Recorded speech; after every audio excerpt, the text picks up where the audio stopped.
Their journey began in Chelle, but they were scattered across the face of the earth, each one with its own beats, and each one with its own rhythm. As the dry bones are being revived, the beat begins again at the heart of the tribe.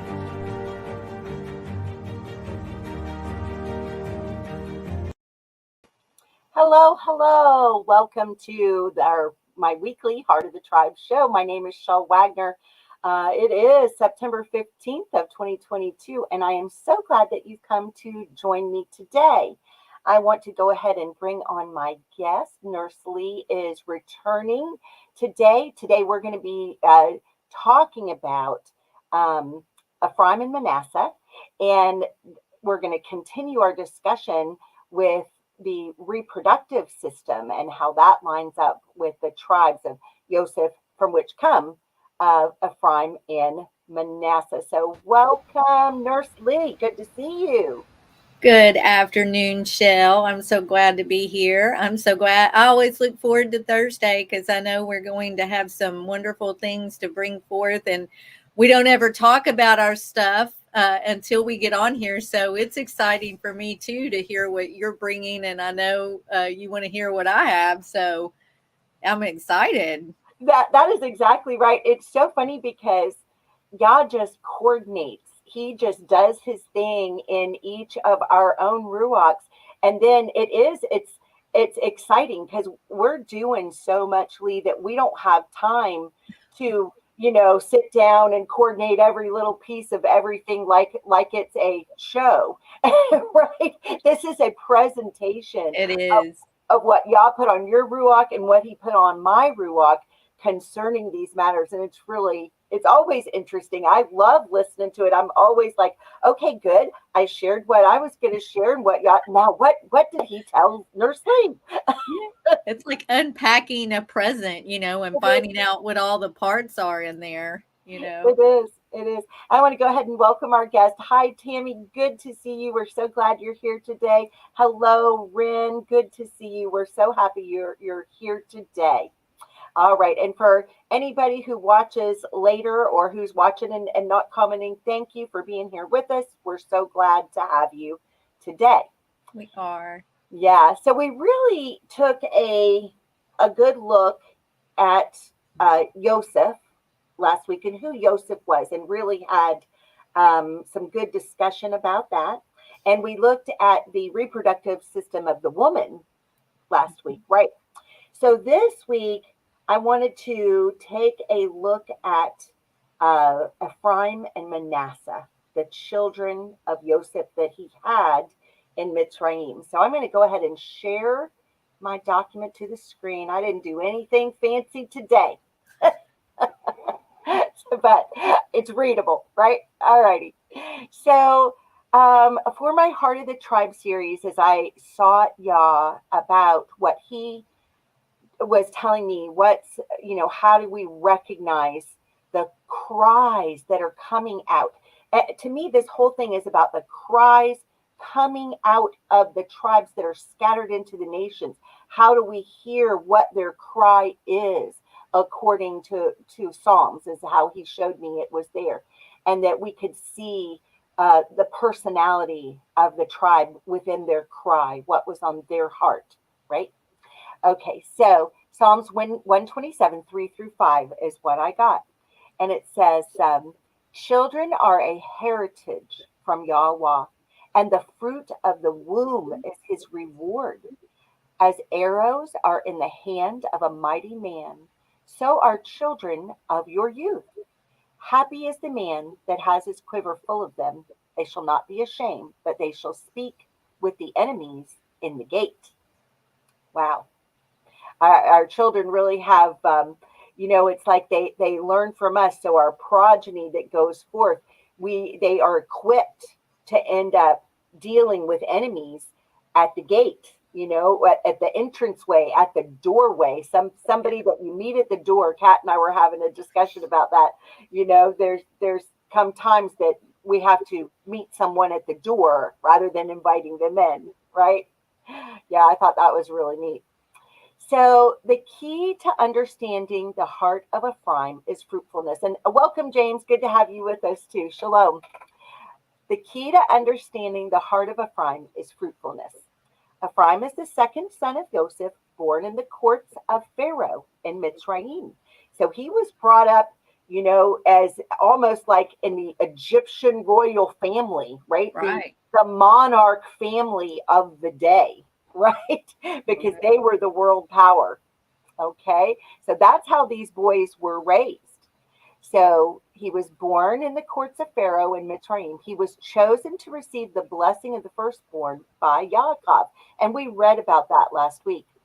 When you look at the names of the two sons born to Joseph in Mitzrayim, it's easy to see why the blessing had to go to Ephraim. The name Mannassah literally means, I will forget my father's house. To forget would be to cut off. And that was certainly not part of Yah's plan for his family. Ephraim's name means doubly fruitful. When taken to the etymological root in Hebrew, the meaning is to increase, to produce progeny, to flourish. So anytime there's a great calling on your life, there's also great opposition in your life. We see this from the very beginning in the life of Ephraim. His mother is Asenath, and her name means holy to Anath, possession of Neith, a goddess of war and hunting.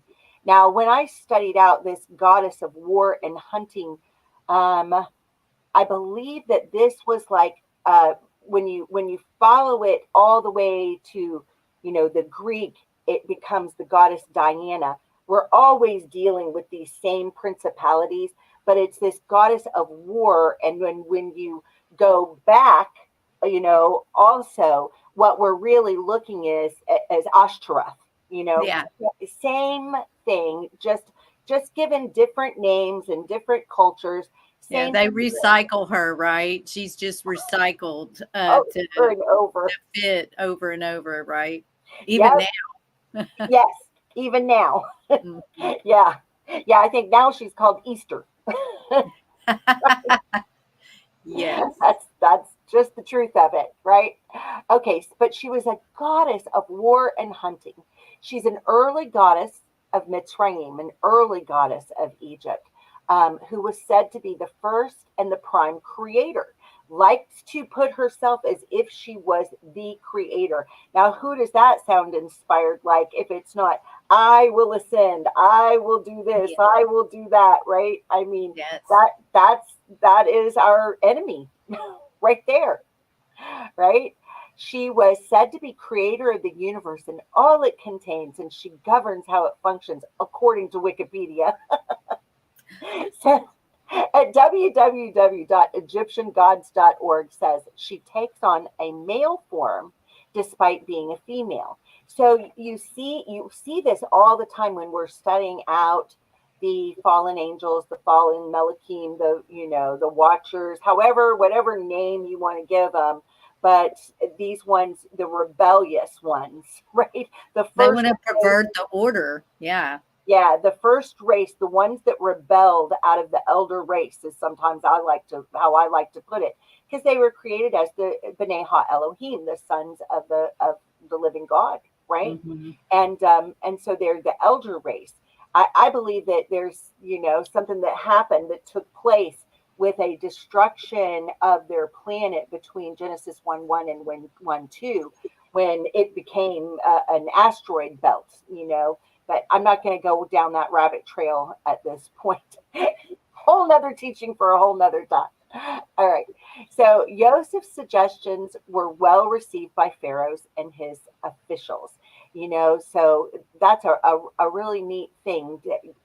Joseph had favor in the court of Pharaoh. Okay. So let's look at this. In Bereshit or Genesis 41:38 through 46, it says, and Pharaoh said unto his servants, can we find such a one as this? as this is a man in whom the Ruach Elohim is. You know, this is how the world recognizes us. I was really going over Ephesians 3 this morning and thinking about this question, you know, do they recognize, does the world recognize us because we're so good at keeping the letter of the law? Is that what proclaims us as being the sons and daughters of Abraham? According to Ephesians 3, no, it's our faith. It's our ability to hear and honor our shepherd's voice spoken to us through the counsel that he gives us through his breath, through his ruach unto us. And the response in us is, because we love him, we obey his commandments.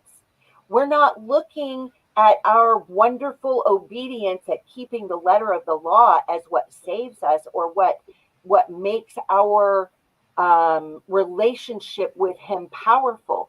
What makes it powerful is our faith in what he did for us. And that love response that we have for him makes us say, our hearts cry and say, I want to please you. I want to do it your way. I want to honor your commands, honor your Shabbat, honor your feast. I want your ways in my life, right? But we are led and guided by his living Ruach. And we know that we're in relationship because it says we hear the voice of our shepherd. And that's how that plays out for us. And it's evidence and seen by those around us. You know, those who don't know him know that there's something different about us. And it's not our legalism, it's our relationship, because it has power in it. Amen. And that's what they desire, is power. The whole world is looking to operate in power. Hasatan, the accuser, the enemy, however you want to name it, you know, our adversary, you know, group of adversaries, however it manifests, they're all desirous of power. Everybody who follows them is desirous of power. So it's a real evidence to them that Yah is real when his power is seen in our lives, right? Right. Yeah. And that's what they saw in Joseph. Okay. Rin saying my sound is a bit muffled. Let me check that setting for a minute. I'm going to let you take over for a second while I check that. Okay. I think that's so interesting, what you brought up there. Joseph even being allowed, being treated with the favor he was treated. That was definitely something from Yah. Otherwise, he would have stayed a prisoner, you know. Yeah, absolutely. How does this sound, Ren? Give me a sound check there. She says, I sound good. Does that you're sounding sound good? I hear you fine on my end, so I'm not sure. Okay. Well, I'm going to keep going because I did what I knew to fix it. Yeah. All right. So, okay. So going back here, much better. Oh, thank you, James. And great for Ren. Thank you guys for telling me that there was something I was able to fix. Good. Thank you for letting me know. Okay. So he says, there's none so discreet and wise as you are. Okay. Okay. So wait a minute. And let me just go back. And Pharaoh said unto his servants, can we find such as one as this is, a man in whom the Ruach Elohim is? And Pharaoh said unto Joseph, for as much as Elohim has showed you all this, there is none so discreet and wise as you are. You shall be over my house, and according to your word shall all my people be ruled. Only in the throne will I be greater than you. And Pharaoh said unto Joseph, see, I have set you over all the land of Mitzrayim. And Pharaoh took off his ring from his hand and put it on Joseph's hand and arrayed him in vestures of fine linen and put a gold chain about his neck. And he made him to ride in the second chariot, and he made him ruler over all the land of Mitzrayim. And Pharaoh said unto Joseph, I am Pharaoh, and without you shall no man lift up his hand or his foot in all the land of Mitzrayim. And Pharaoh called Joseph's name Zophanath Patnek, and he gave him to be his woman Asenath, the daughter of Potiphar, priest of On. And Joseph went over all the land of Mitzrayim, and Joseph was 30 years old when he stood before Pharaoh, king of Mitzrayim, and Joseph went out from the presence of Pharaoh and went throughout all the land of Mitzrayim. Okay, so here's my commentary on that. Basically, now Pharaoh has blended government and religion into one central authority, right? We kind of have seen the effects of that. Yeah, right. So the city of On was the city of worship for the sun god Ra. We read in Bereshit 48, 11 through 22. We read in Bereshit 48, 11 through 22 last week. And basically what that showed us in this passage was the blessing given to the younger son of Ephraim. So we're just going to review part of the blessing given to Joseph by Yaakov. So in Genesis 49, 22 through 26, Joseph is a fruitful bow, even a fruitful bow by a well, whose branches run over the wall. The archers have sorely grieved him and shot at him and hated him. But his bow abode in strength, and the arms of his hands were made strong by the hands of the mighty Elohim of Yaakov. From thence is the shepherd, the stone of Yasharel, even by the Elohim of thy father, who shall help thee, and by the Almighty, who shall bless thee with blessings of the heaven above, blessings of the deep that lieth under, blessings of the breast and of the womb. The blessings of thy father have prevailed above the blessings of thy progenitors, unto the utmost bound of the everlasting hills. They shall be on the head of Joseph, and on the crown of the head of him that was separate from his brethren. So we went in detail over this last week. We talked about the word bow being bane, or sons, the word branch being bat, or daughters, and we'll look a little more at this when we get to Mannassah, when I finish this part. So the archers have grieved him, right? And we saw that a lot of these arrows came from his own household. You know, nothing hurts like the arrows from our own family, our own friends. It's very painful. So suffering has been a part of the life of Joseph. His mother died when he was a 6-year-old little boy. His father shows him favor, and his brothers despise him for it. Yahuah chooses to work through his life greatly, and as he's getting a hint at his destiny, he shares his dreams of what his destiny is going to entail, and his family hates him for it. His hope of glory lies in the fact that despite the stirred up hatred his anointing causes, the shepherd of Yasharel, the rock of Yasharel, Yahuah himself, will make him strong to lift the bow and shoot the arrow in his own defense. From his loins spring an amazing tribe of warriors. Great blessings are to be his: rain, sunshine, help from the Melachim, from the angels, help from things that are down under, gold, precious stones, oil, hidden underground fountains of water deep in the earth, right? Good. He's the only one who has this blessings of the deep. And I did a huge, I don't know, it was 6 or 8 parts back last year sometime on what the deep is, the Tahom, and how that worked in Joseph's life. It's on way back in our YouTube channel of Heart of the Tribe, or on Brighteon. You can find those videos way back there, but it's all in a playlist called The Deep, or Tahom, right? So anyway, it's those underground fountains, the deep. He's given good ground for planting, and most of all, children, healthy, well-nourished children.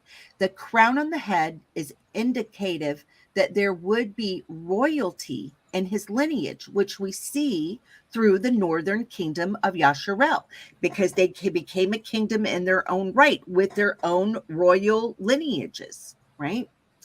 So when the tribes split, it was Yaravam or Jeroboam, the Ephraimite, who led the way through rebellion and anarchy to set up a false worship system, saying, "It is too much for you to have to go all the way to Jerusalem. Here's a nice golden calf for you to worship right here in your local vicinity." The bloodline of Asenath is quite a thing to overcome. That spirit of rebellion convinced him that it was okay to break away from his brothers and sisters and the whole house of yahuah to do his own thing. I've seen this rampant in the Messianic Hebrew roots movement, the Torah communities, however you want to name it. And, this is what's happening in our day in this movement. So many are convinced in their own mind and heart that they have it all figured out, how worship should now look, and their need to be right is enough justification to separate or give a verbal tongue lashing to brothers and sisters. I just have to comment. I was in a meeting sometime, I don't know whether it was early. I think it was just earlier this year, very early in 2022, and on a Zoom meeting, and someone came up with a very strong opinion that if you had not actually been been baptized in the correct name according to his opinion of yahusha, that your baptism was no good and you needed to hurry up and redo it because it had no meaning. And I listen to things like this, and there's such legalism and such a spirit of religion within this stuff, right? This is, you know what? I came to faith in the name of Jesus. And if that makes people's skin crawl, probably most of my teaching and the freedom and liberty I enjoy in the spirit of the Ruach is going to make them cringe. And just, that religious spirit's just going to drive them mad, right? Because it's ludicrous to me. Well, it's ludicrous also to have an opinion of what someone else's relationship with their father is at any moment. And we all grow from that point forward. It's like a seed he planted that needed to happen to bloom into what we are now. But we don't have the right to question anybody's relationship with the father and what path he's led them down to get to where they're at. And Absolutely. That's the arrogant part of it, is to assume that you know what the plans were between yahuah and each individual. Absolutely. I mean, he's the one who knows us. And, there's such a thing as judging fruit, to know Right. who you're dealing with, and but to judge someone's path and where they're at and what Yah has revealed or not revealed to them concerning his name and where they're at on their path. I mean, I don't know where we get off with that stuff. No, we all learn differently, just like the tribes are different, and the family units within them, they had a head that could talk to them, and they would understand. We're not all the same, and we don't learn the same. And sometimes it takes us a different way than anyone else to get us where we ultimately need to be. And Yahweh is patient enough and understands us from our birth to know that that's the path we're going to have to take. Some of us are pretty hard-headed. I'm not pointing any fingers at anybody but myself, but yeah. But we really want to try to refrain from that, from putting somebody underneath that kind of burden, because imagine what that kind of burden does to someone's faith and make them question their own faith. We don't know how broken someone may be that is hearing that kind of message of condemnation, and where that that message may lead them off the path from true relationship, and the kind of damage that those kind of condemning words may have on someone. You know, I have plenty of strong opinions. I'm not short of strong opinions, right? And I share my opinions very freely on this, but I try to preface it in saying, you know what, these are my opinions, and it's where I'm at right now. You know, that this is where I'm at this moment in time, where Yah has led me. And if you can glean and learn from my story and it helps you on your path, well, then wonderful, you know. But it's okay for you not to agree with me on everything, Right. to take things to prayer, to let Yah lead you in the way that he needs to lead you on your path. You know, I think we've just got to have a lot more grace and kindness towards one another. All Amen. right. Okay, so I got off on my little trail there, right? So I had written in here, when we separate, we tend to fall into slackness concerning our own personal time and relationship with yahuah. I mean, this is what happens when we become offended at these things and we say, well, that's not for me, that's not for me, that's not for me. And this is what this kind of division stuff stirs up, this strife. You know, it turns people off and turns them away, and they withdraw, and then they're by themselves. And who's the easiest? I mean, if you ever watch the lions hunting the gazelles, right? Who is the very easiest to pick off?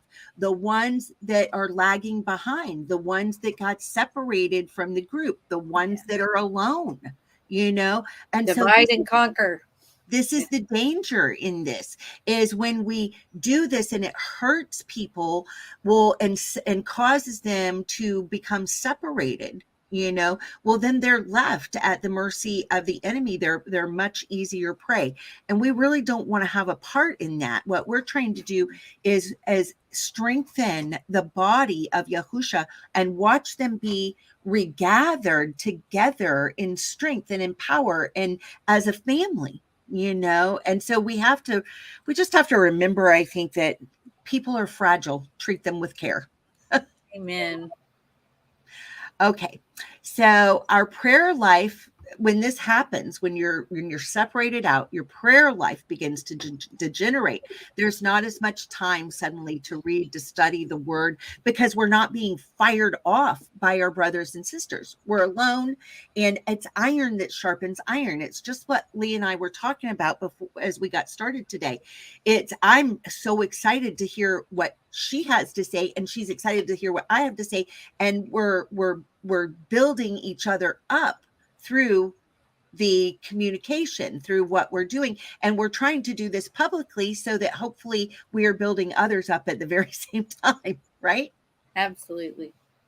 So iron sharpens iron, and it is meant to work that time.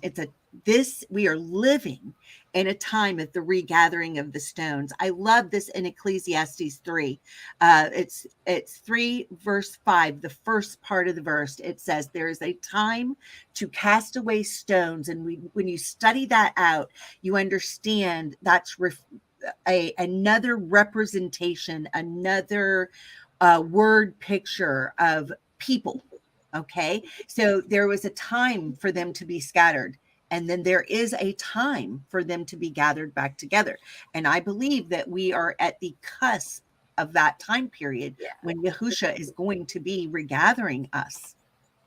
I think this is why he, even through these lockdowns, has given us a taste of what it feels like to have to be so separated, so lonely through all that. Right? It's to make us cry out for that regathering. So we want to be crying out in our prayer time for that regathering.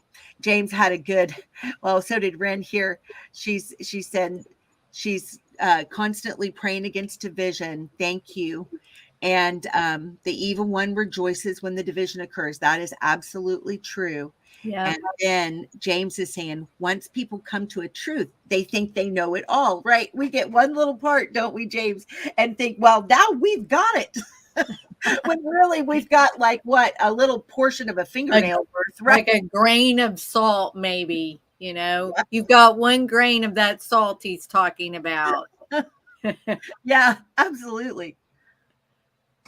And I say that knowing that I've done that. Oh, yeah. Yeah. I am not exempt from that. No, Right? I'm not exempt from any of the reproof. Definitely have made every mistake there is to make. Okay, so now let's turn to this book of Joshua. So the book of Joshua, chapter 17, verses 14 through 18. And the children of Joseph spoke unto Yahusha, saying, why have you given me but one lot and one portion to inherit, seeing I am a great people? For as much as Yahweh had blessed me hitherto. And Yahusha answered them, if you be a great people, then get you up to the wood country and cut down for yourself there in the land of the Perizim and of the Raphaim, if Mount Ephraim be too narrow for you. And the children of Joseph said, the hill is not enough for us, and all the Canaanim that dwell in the land of the valley have chariots of iron, both they who are of Bet Sha'an and her towns, and they who are of the valley of Yisrael. And Yahusha spoke unto the house of Joseph, even to Ephraim and to Mannassah, saying, you are a great people and have great power. You shall not have one lot only, but the mountain shall be yours, for it is a wood, and you shall cut it down, and the outgoings of it shall be yours, for you shall drive out the Canaanim, though they have iron chariots, and though they be strong. So when I looked at this, I mean, it's so funny to me when I'm examining what is Joshua saying to them. He's saying, you know what? If you want to expand your territory, you're going to have to fight for it. Yeah. You're going to have to kick the enemy out. And I realize that they have strong, big iron chariots. And I realize that that's frightening, but you're going to have to become warriors, and you're going to have to rise up, and you're going to have to learn how to fight. I mean, that's what he's saying. This is the whole thing to me, even with the children, you know, being the arrows in your quiver. You're raising up warriors, right? Right. You're raising up those who can fight. All right. Now, also, the prophet Shemuel or Samuel is from the tribe of Ephraim, and his name means he hears Elohim, right? This would be this in a woman's name. The name Samantha comes from the same root. Yeah. One who hears Elohim. I like studying out these names and following, because when we see this, sometimes it, you know, in our children or in people that need prayer, we can see that the parents may have decided, I'm going to give him this name. But Yah is the author and finisher of everyone's faith. He knew each one before they were ever formed in the womb. He knew what their name was going to be. I've called you by name. You are mine. And so when I see somebody, even especially one with that name who's not hearing, I can say, their very name means that they will hear you. That is their destiny. Yah. Let's help, you know, I'm praying for them that their destiny is fulfilled, because their very name means that they can hear your voice, right? It's just one of those intercessory prayer points. So the prophet Shemuel is from the tribe of Ephraim. His name means he hears Elohim. That was very evident in his life. He was a tender-hearted prophet from a young age. What was he, like 5 when his mom took him in, right, to be raised in the temple by a corrupt priesthood. Right. Wow. And he was from Ephraim. He wasn't from Levi. He was from Ephraim. So he was this tender-hearted prophet who mourned over the sins of the people. He mourned when they demanded a king so that they could be like the other nations, and then mourned over the sins of King Saul. leading the nation astray. In the wisdom that maturity brings, we see the following prophecy of promise from yahuah for this tribe. And this is found in Yirmiyahu, or Jeremiah 31:18 through 20. I have surely heard Ephraim bemoaning himself. Thus you have chastised me, and I was chastised, as a bullock unaccustomed to the yoke. Do you see that with Ephraim? This is what I'm talking about with that heritage of rebellion. There's a heritage of that. It's, don't tell me what to do. I'll do what I want to do. Right.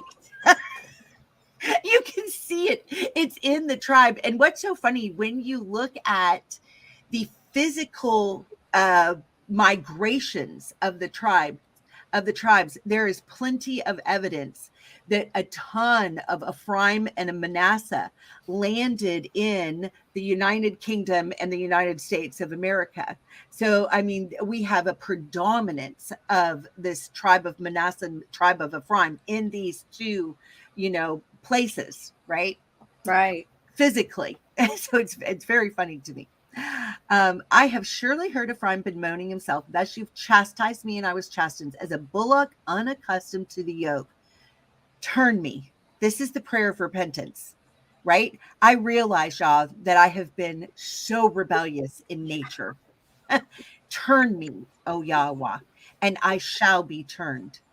For you are yahuah Elohai. Surely after that I was turned.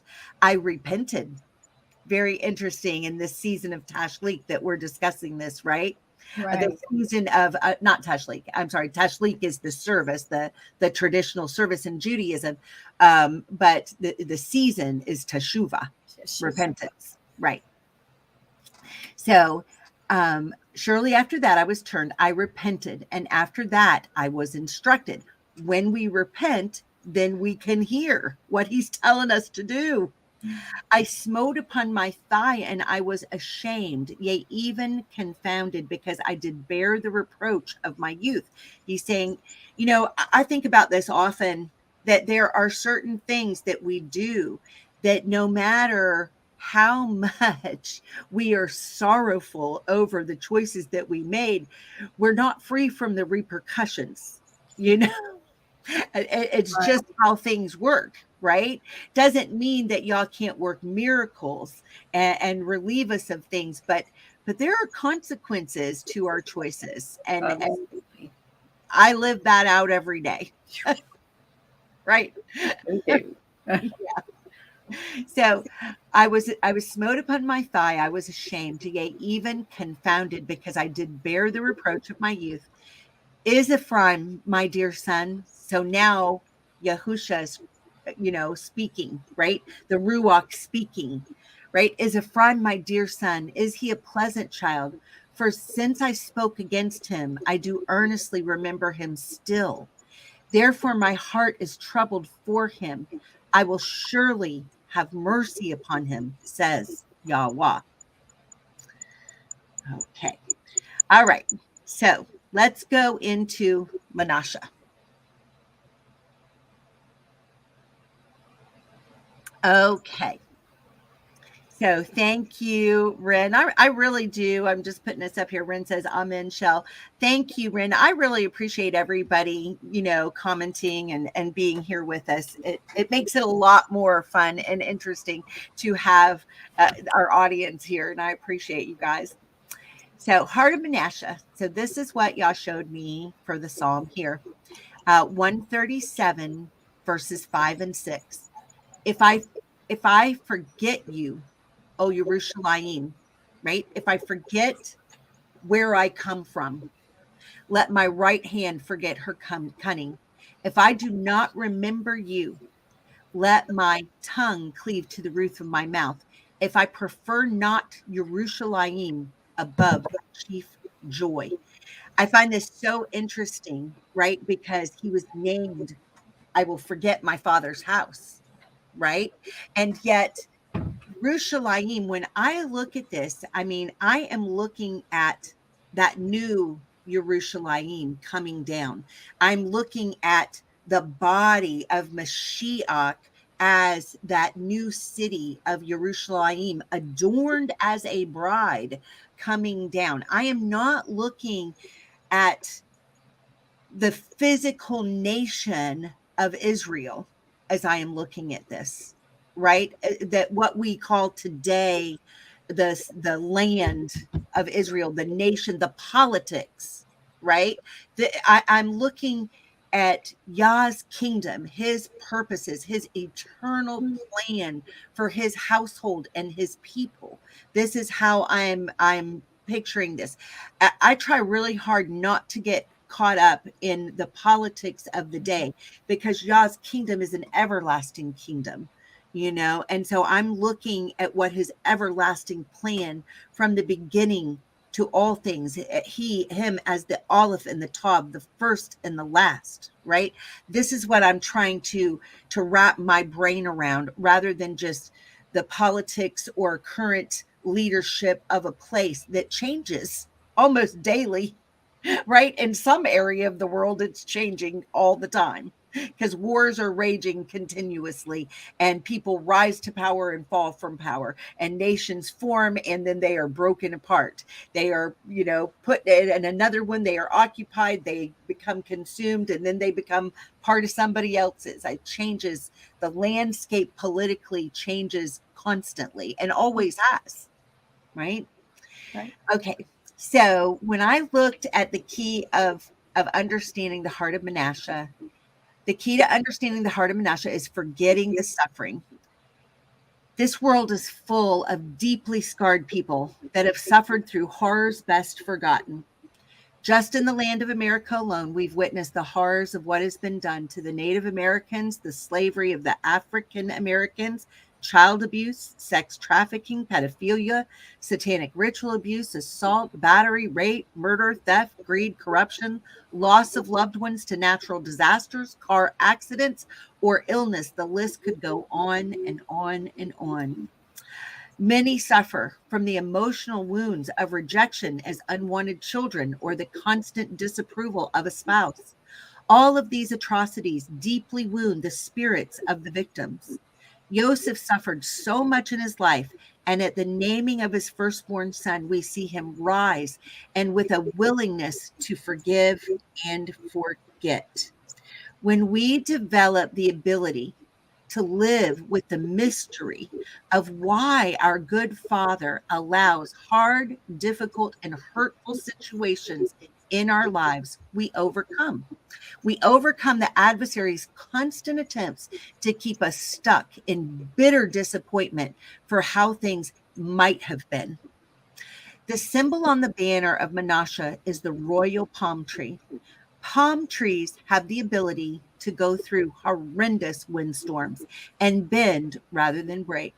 They bear their best fruit in old age. They have a strong, wide, deep root system, and it grows best in the heat of the desert, tapping into hidden resources of water from deep in the earth, right? There's that blessing of the deep.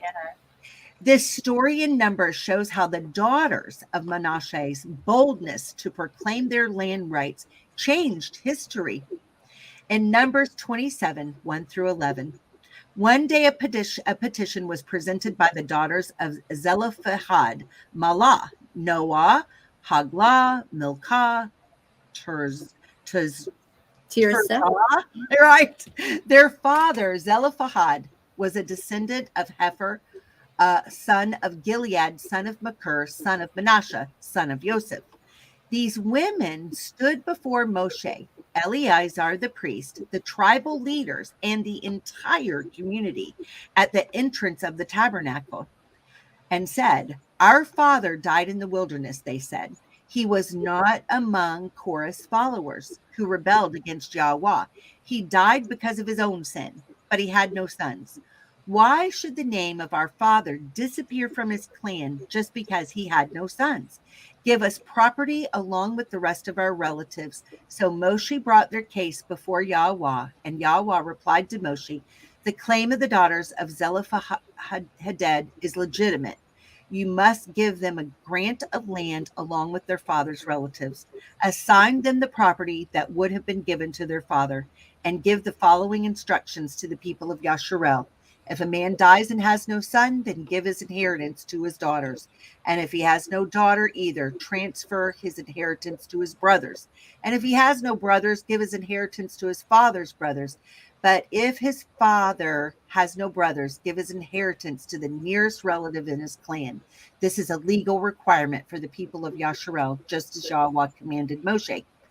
So these women made a choice, despite the hardship of the current custom of men only imposed upon them. They chose not to be bitter, but to stand up for their rights and their future children's rights, and to be better because of it.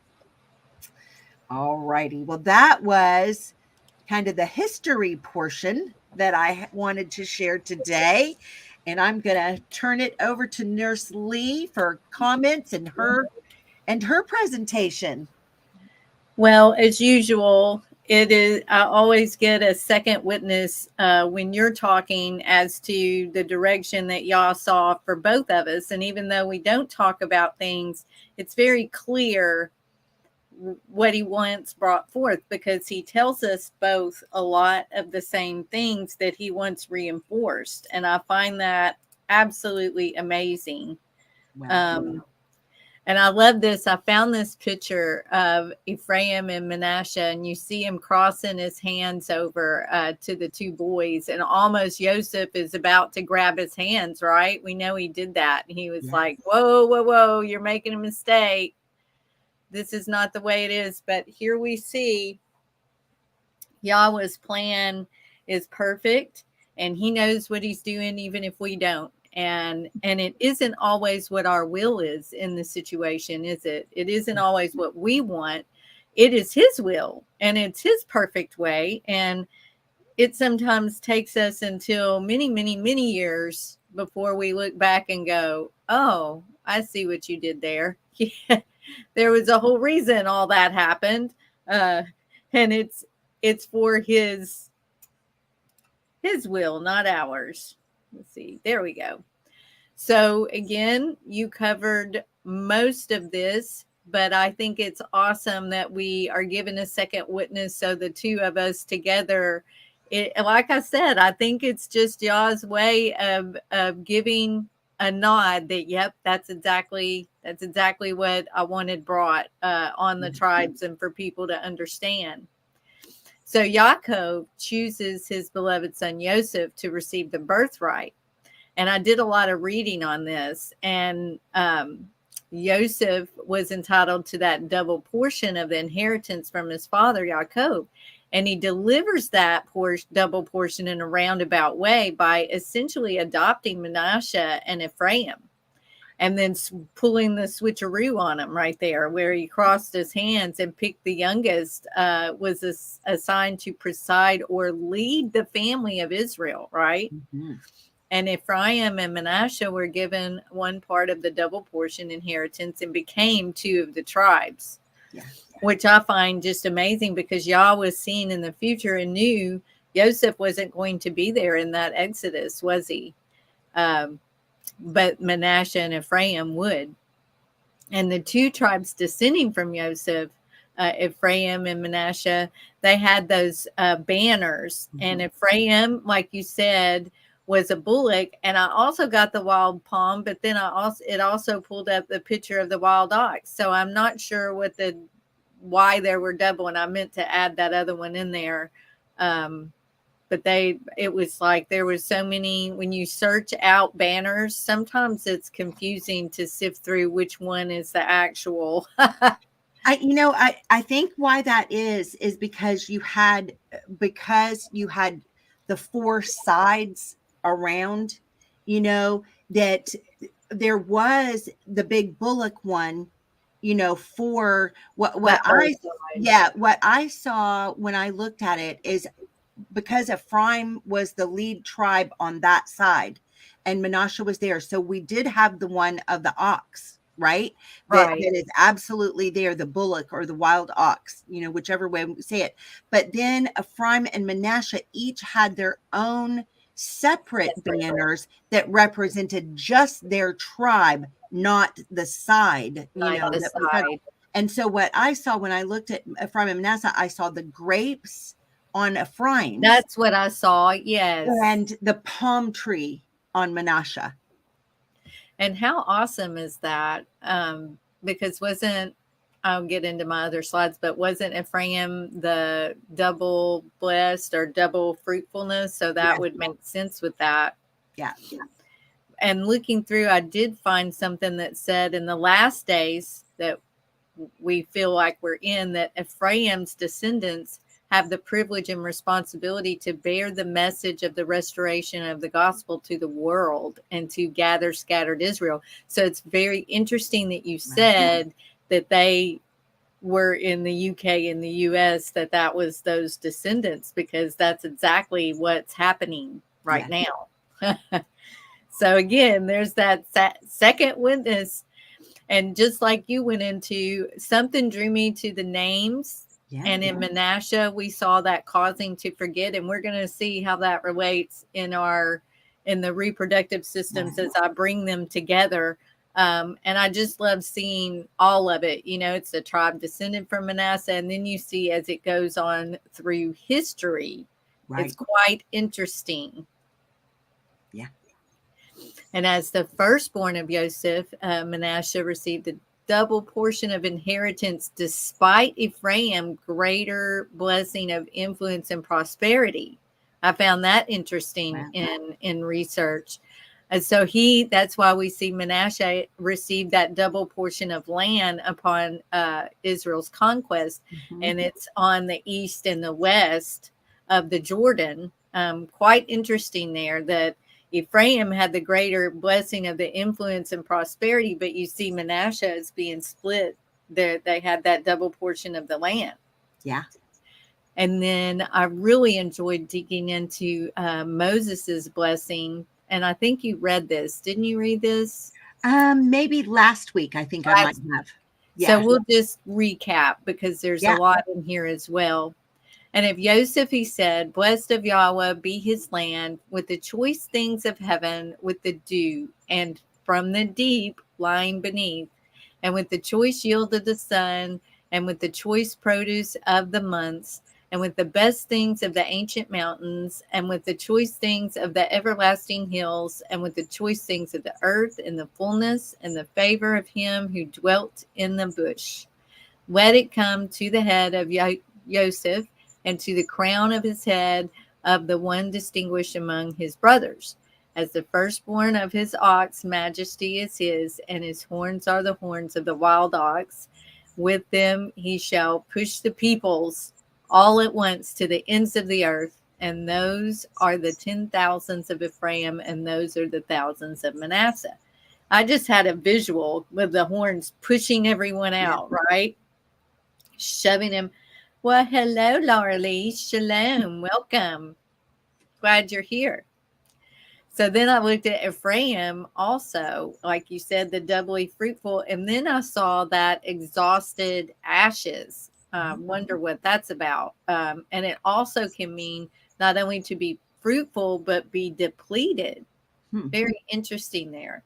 And the site that I was noting or looking into here, it says, upon entering Canaan, the tabernacle was kept in Shiloh.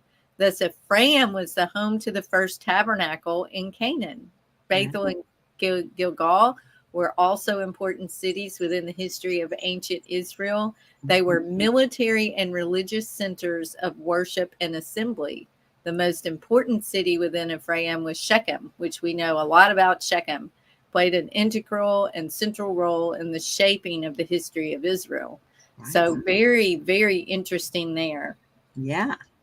So then we dive into the male reproductive system and how are we going to tie all of this together? Joseph, Mannasseh, and Ephraim, how are we going to get this all together? So digging into this, we know the male reproductive system is mostly located on the outside of the body, And these external organs include the penis, scrotum, testicles. Internal organs include the vas deferens, prostate, and urethra. And the male reproductive system is responsible for the sexual function as well as urination. So it's pretty important to the male.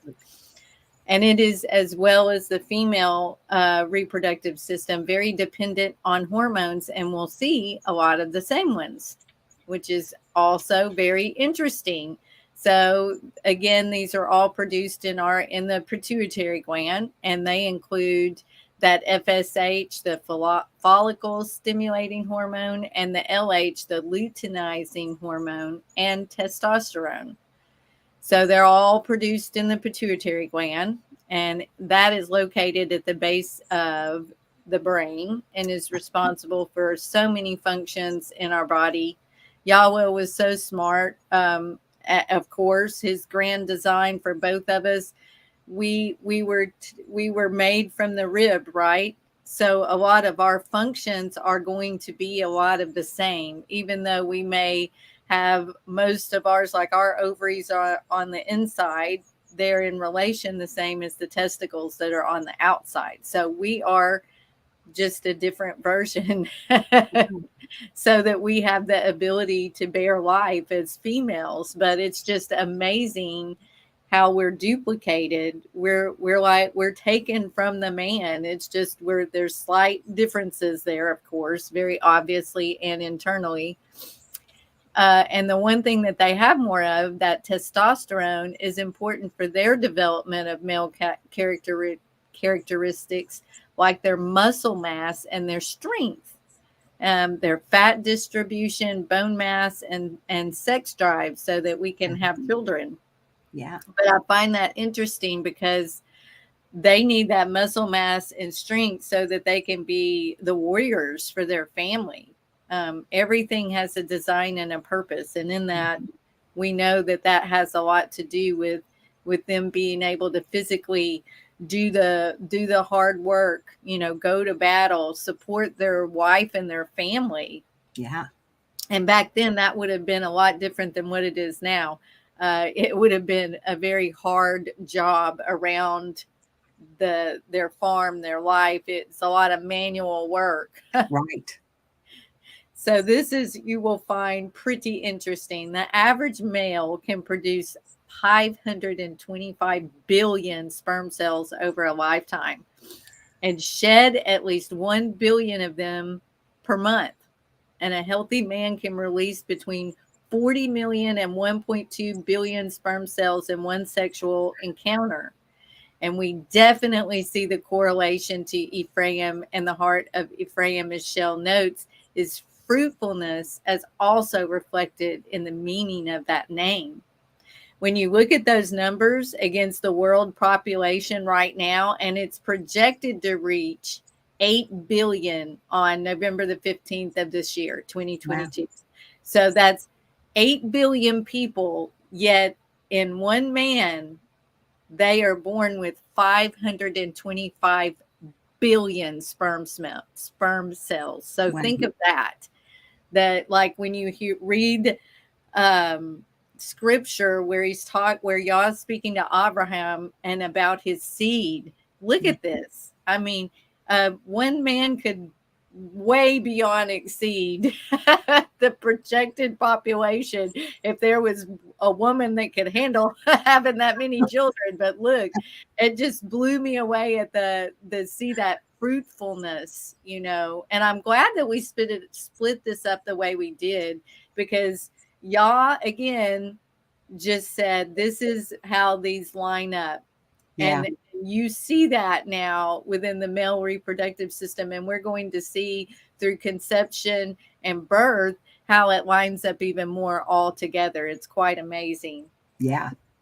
So the conception, male reproduction, during that sexual encounter that's going to bring life, up to 40 million to 150 million sperm are introduced into the woman, which starts swimming upstream towards the fallopian tubes on their mission to fertilize an egg. And the fast swimmers can reach the egg in a half an hour, while others take days. Wow. They can live up to 48 to 72 hours, and only a few hundred of those will even come close to the egg because of all the natural barriers that exist within the woman's body. And I see that correlation of the battle for even just one sperm to make it to that egg. And it relates to Mannassah. And then the meaning and heart of them is described by Chelle as forgetting the suffering. Because look at the suffering that's going on there. Just the battle to just get one sperm to the egg. I mean, that's a battle on an epic level. And most times only one will make it there. And that's it. That's it. It just is. Yahweh in his knowledge is beyond anything we'll ever understand. I think. Yeah. Although this is helping me, and I hope it's helping everyone else to see exactly what his design is. And it's not just the surface level of what we think it is. This goes deeper. This goes to a thought out design and process, intentional. Yeah. So last night I keep going back. I work on these for a week or so, and I pray and I get stuff in the night and wake up in the morning. And I know you do the same, where it's like, oh, I need to go look at this. Well, yesterday or last night it was seed. Wow. Seed and sowing, which is offspring. The seed, the semen or virile offspring, descendants, prosperity, children, that fruitfulness, that double fruitfulness. Yeah. I found all of this just so interesting to me, because he does want us to be fruitful. He does want us to bring the children about that are going to continue his work on. It doesn't end with us. It's an ongoing process, and we are armoring up the next generation as we go. Yeah. So it takes about 24 hours for the sperm to fertilize an egg. And when it penetrates the egg, the surface of the egg changes. So no other sperm can enter. It's like it automatically locks up and nothing else is getting in there, right? And at that moment of fertilization, at that very single moment, is the baby's genetic makeup complete, including whether it's going to be a boy or a girl. Like that video I showed last week, and on the mercy poured forth, that flash of light, that's that instantaneous moment where your genetic makeup is complete. Bam, right there. You want to know about the Big Bang? That is the Big Bang. And it ain't out in outer space. It is literally the Big Bang of life within us when we conceive. It is wow. It just, life is amazing, and to see how it's set up. If any part of this was any different, we would not be able to conceive. And that's how precarious this situation is. That's how delicate this process is by Yahweh. It's so delicate. So that fertilized egg then starts growing really fast. And you showed this last week, the dividing into many cells. And it leaves that fallopian tube and travels to the uterus 3 to 4 days after fertilization. In rare cases, unfortunately, it attaches in the wrong place in the fallopian tube, and that's called a tubal or ectopic pregnancy, and that is very dangerous, and you can die from that. And it requires surgery to fix that situation, and usually the mom will lose that fallopian tube. There's usually not a way to save it, to save her life. And that's the thing with conception and life, is we really are in a very precarious place as a woman carrying that life. Not only could it be at harm to losing our child, but our own life. And it's a very delicate, precarious situation. And if it wasn't designed by Yah, it wouldn't work out the way that it does, Yeah. So after it gets into the uterus, that fertilized egg attaches to the lining of the uterus called the endometrium. And this process is known as implantation. And those cells keep dividing. Rin Tin Tin says an awesome statement. I love this. Perfection, perfection, perfection. Praise Yahweh forever and ever. Amen. It Yes. is such perfection. Yes. Any little mess up one way or the other, any little change one way or the other, and it doesn't work. And we see this with, unfortunately, in the environment that we live in, with what's in our air and our water, the depletion of our soil, all of these man-made things are interrupting our natural processes. And if we would leave all of that out of it, we wouldn't see the infertility that's happening and the loss of pregnancies. And I know I watch the news often, and I've always looked into the effects of different medications that they push for this, that, and the other. And all of them, all you got to do is look at the list of side effects, and miscarriage is usually on everything. Wow. Yeah. Wow. And it's sad. And then he led me to how amazing the emotion of mercy or compassion is. Rakah min.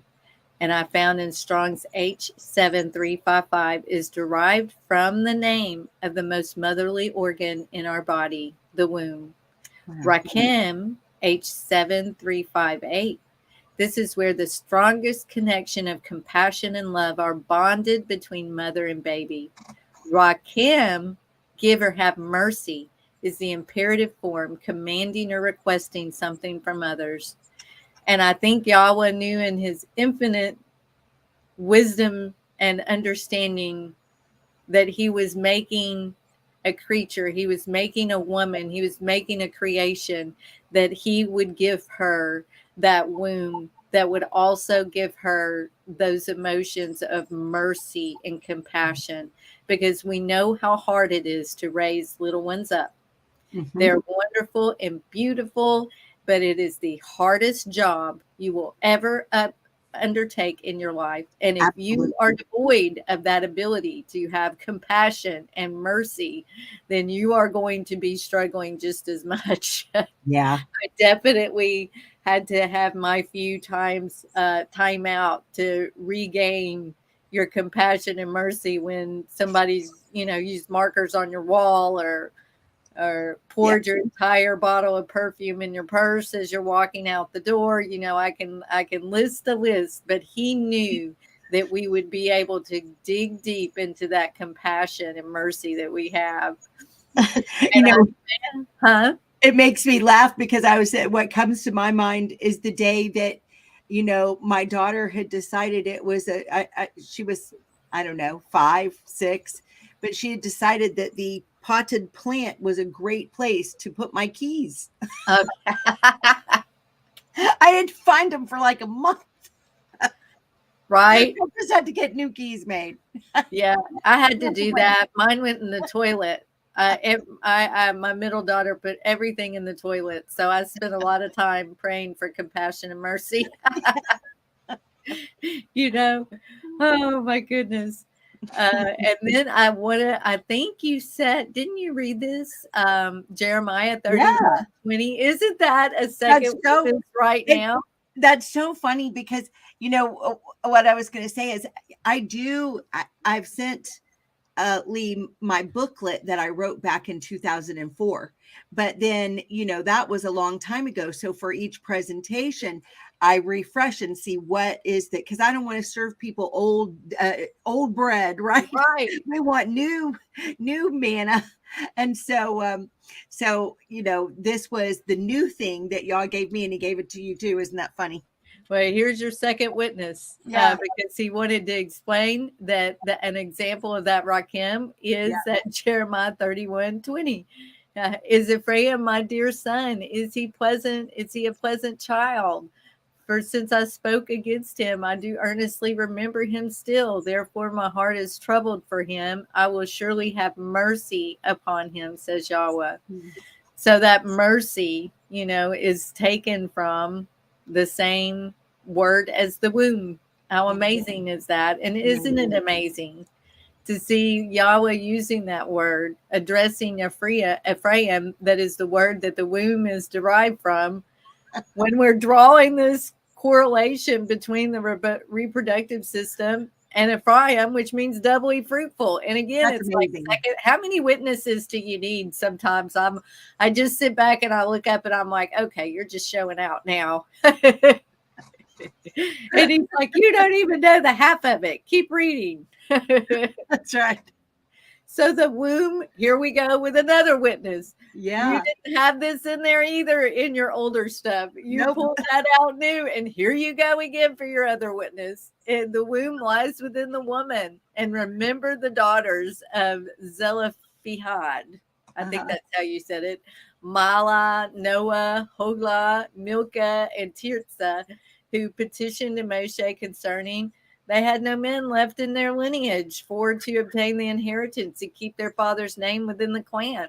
And Yahweh agreed with them. Yeah. So how amazing is that we pulled that back out, both of us. Yeah. I love that.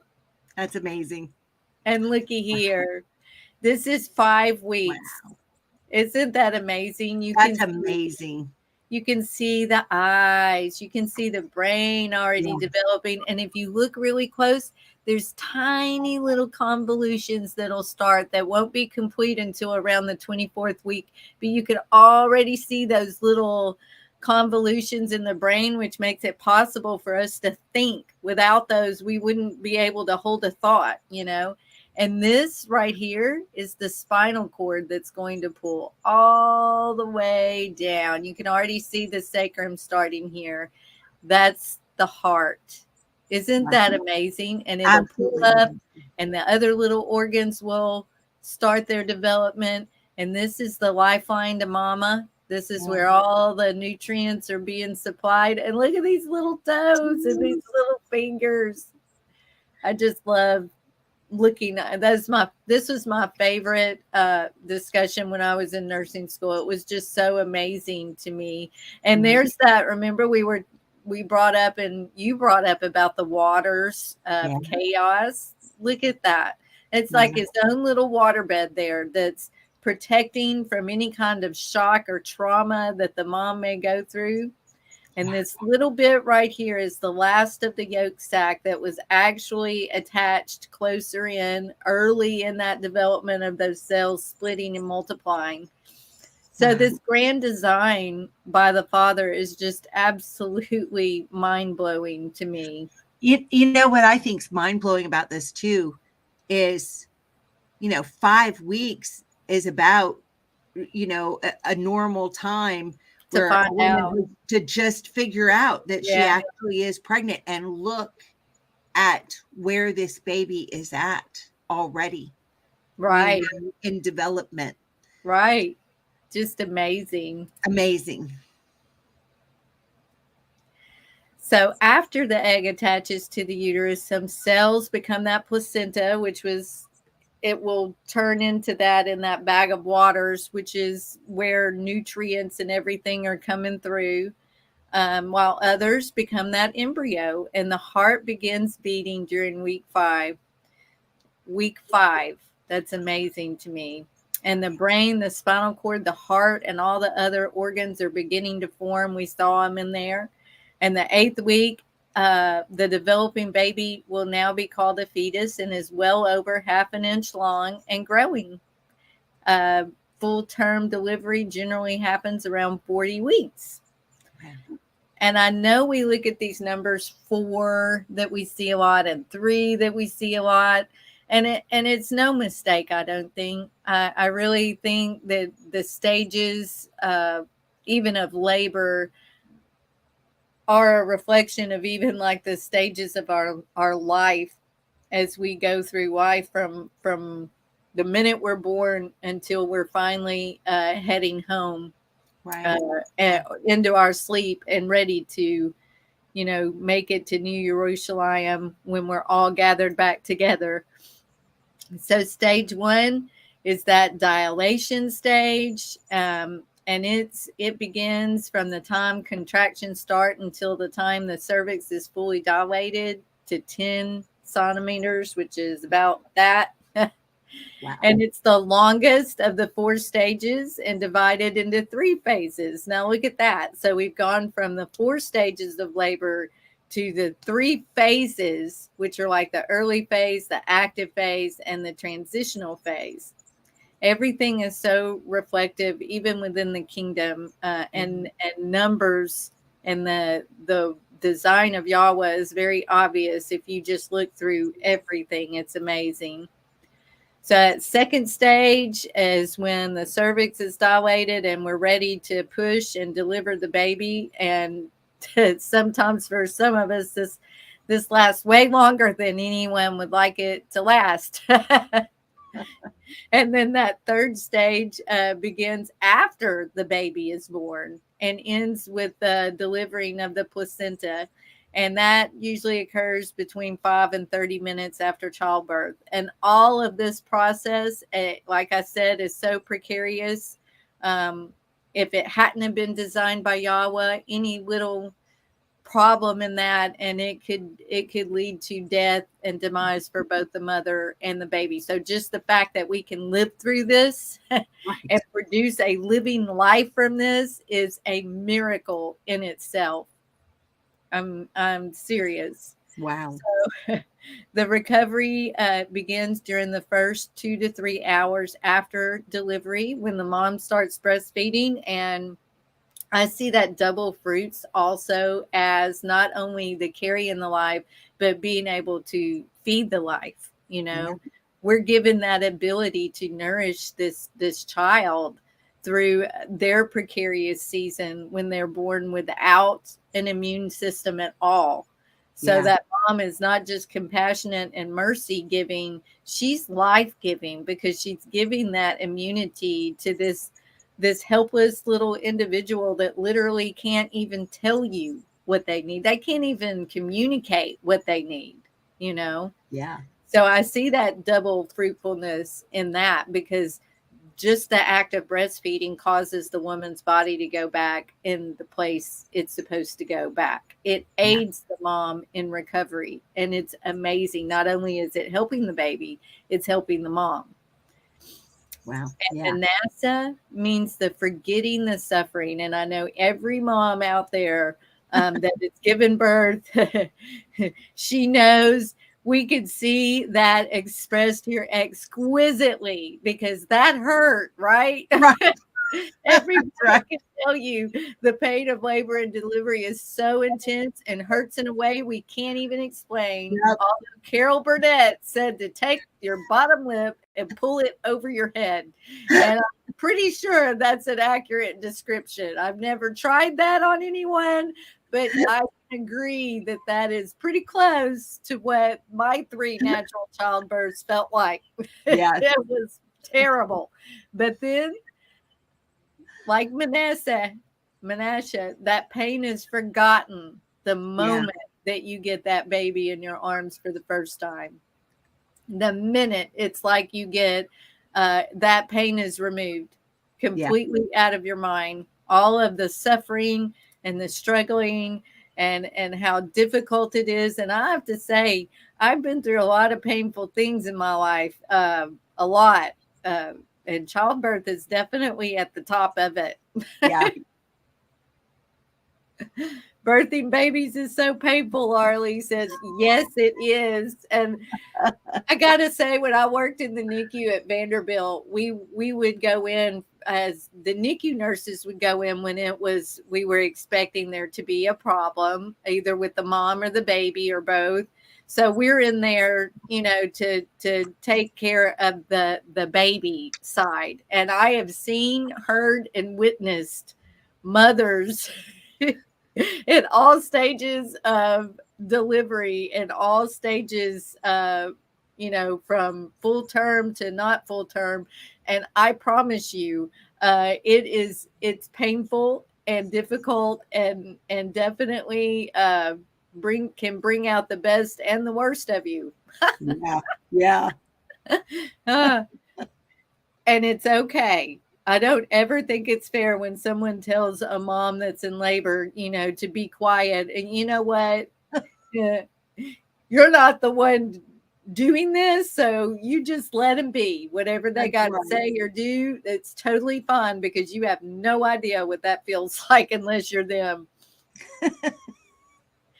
So ending mine at the end, and I love this because Chelle's going to expand some more on this. I looked at the DNA in cells and how they contain genetic information for each of us. And that includes our physical features, and how we associate with how someone looks, their hair color, their eye color, freckles, dimples. Children inherit physical traits from their parents. When their parents pass the copies of those genes on to their children. And I know that yahuah is the design behind our DNA. I know we're each made wonderfully and fearfully, and you can see it in these. Humans have 46 chromosomes within the nuclei of each cell, within each cell in the nuclei. You know, each parent contributes 23 of those chromosomes to their child. And together, there's that double fruitfulness there. Together, from the man and the woman, together form the 23 homologous, I can't ever say that, but I think I did it, pairs in the offspring. The chromosomes contain all the genetic information for each person in their DNA, which is carried by genes, which was made and designed by our Father. He imprinted our DNA in us. He did. Wow. That signed, sealed, and delivered. We're his. That's exactly there at the base, at the heart of us is yahuah, at the very heart of us. Yes. You know, individuals possess 2 copies of each gene because they inherit one gene, each gene from their mother and one from their father, doubly fruitful. There's more than one version of each gene, which are called alleles. And some genes have 2 alleles that code for a particular trait, while other genes have many alleles.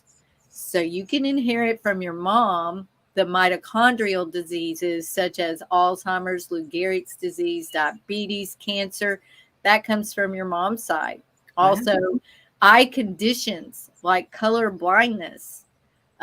Women often mimic their mom's menopause pattern or their menstruation timing. Intelligence comes from the mom. Aha! I knew it. Sleeping patterns or our lack of sleeping patterns, aging, ability to gain or lose weight, and ADHD. Thanks, Mom. Our mood. All of this is from our mom. Women inherit 50% from each parent, and men, this is interesting, inherit 51% from the mom and 49% from the dad. And studies show, though, that mitochondrial DNA comes solely from the mother. So that Alzheimer's, Lou Gehrig's disease, diabetes, cancer, that is coming from your mom. Wow. Her genetics. And from your dad, you get height, crooked teeth. Thank you, Dad. Gender, dimples. Your fingerprints are almost identical to your father's. How amazing is that? And I see that in so many ways, not just your physical father, but our Father, yahuah. Our fingerprints are almost identical. Wow. Sneezing, which I sneeze 3 times every time I sneeze. So that comes from my dad. And unfortunately, also mental health issues. Wow. And I can attest for that completely. My father, I know we all deal with childhood trauma. My father was in Vietnam 3 tours, and his mental health issues definitely passed down.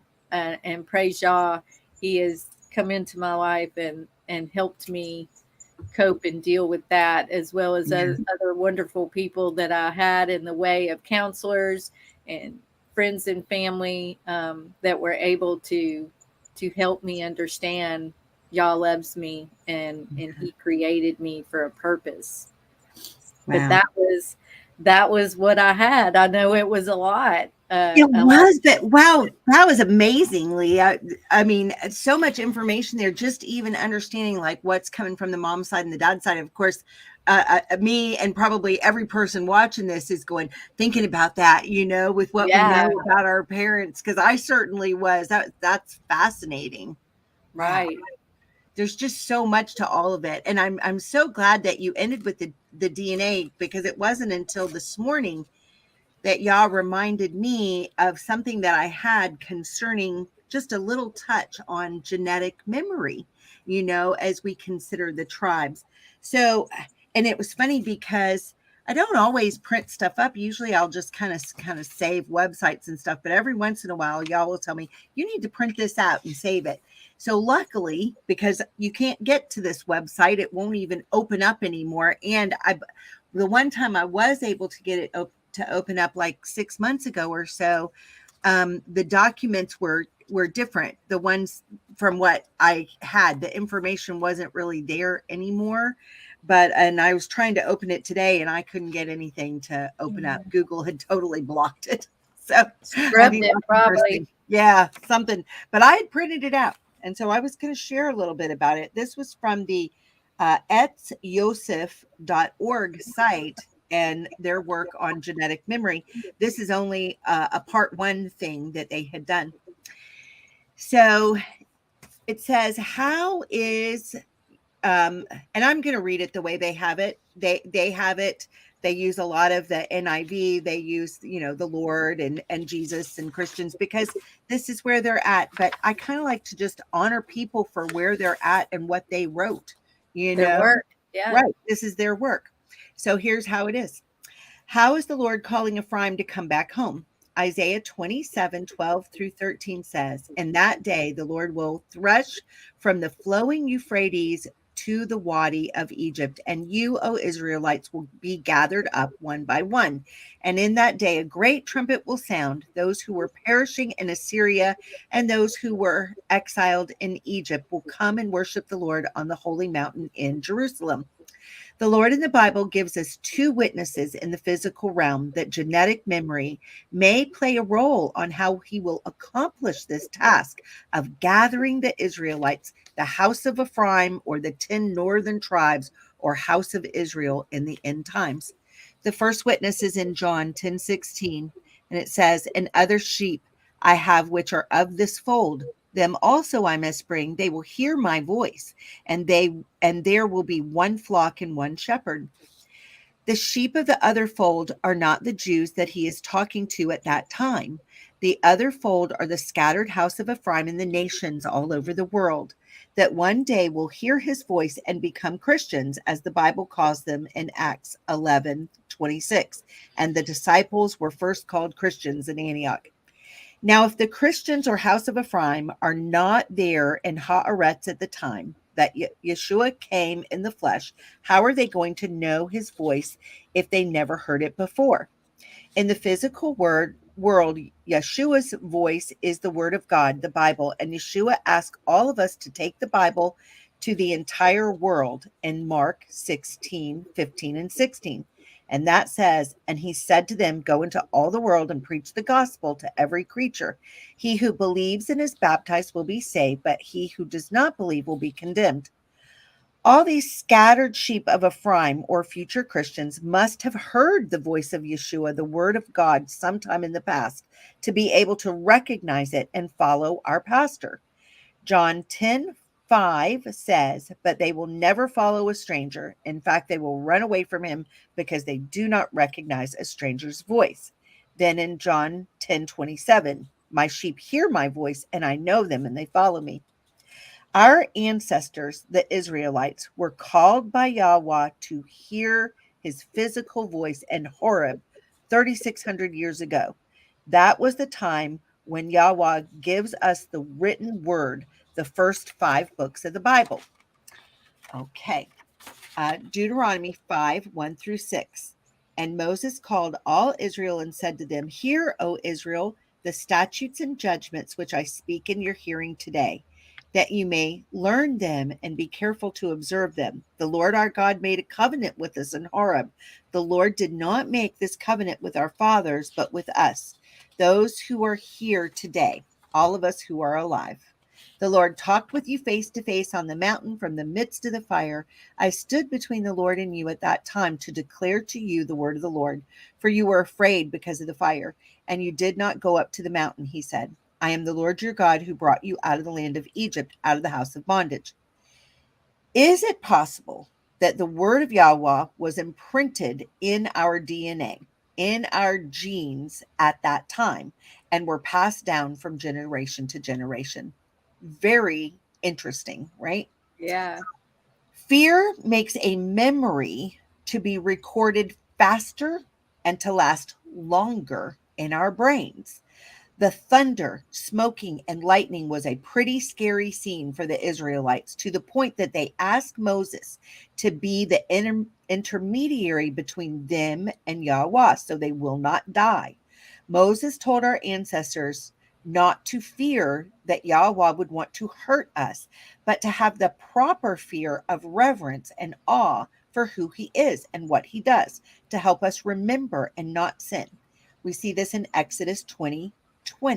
And Moses said to the people, do not fear, for God has come to test you, and that his fear may be before you, so that you may not sin.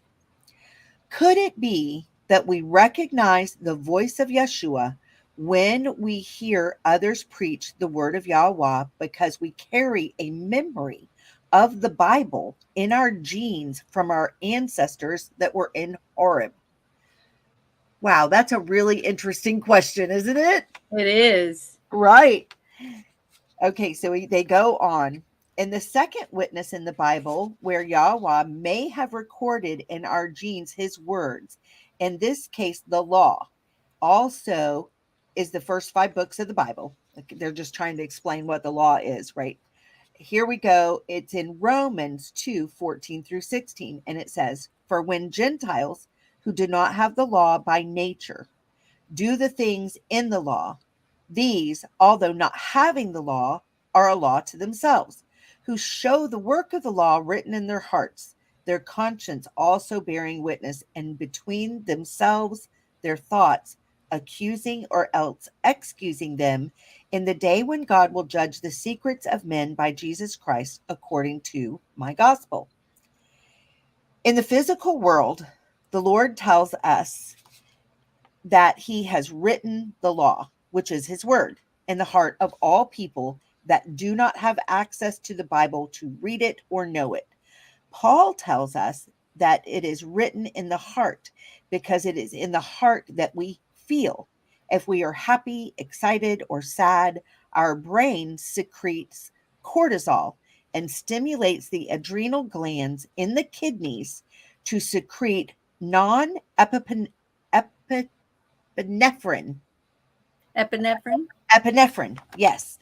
That also stimulates our heart to beat faster and stronger. So we feel it in the heart.